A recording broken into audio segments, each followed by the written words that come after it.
खलीफा हारून रशीद अपने बेटों के साथ ईद की नमाज पढ़ने के लिए जाता है। देखता है अचानक बेटे दौड़ लगाते हैं और दौड़ते हुए अपने उस्ताद के जूतों की तरफ लपकते हैं। जैसे ही उस्ताद जूते उतारता है दोनों भाई लड़ पड़ते हैं। कहता है जूते मैं उठाता हूँ, दूसरा कहता है मैं उठाता हूँ। आखिर तय ये हुआ कि एक जूता आप उठाओ, दूसरा जूता मैं उठाता हूँ।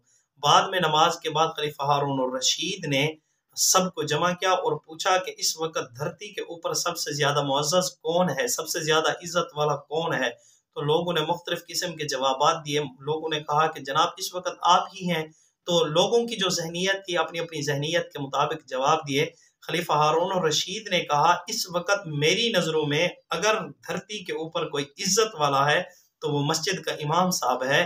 क्यों? मेरे जूते तो लोग लालच की बिना पर उठाते हैं, तनख्वाह की बिना पर उठाते हैं, मेरे काम तो डर की वजह से करते हैं, लेकिन मस्जिद के इमाम के जूते बादशाह वक्त के बेटे उठाते हैं। दुआ है अल्लाह रब्बुल इज्जत हमें भी मस्जिद के इमाम की कदर करने की तौफीक अता फरमाए।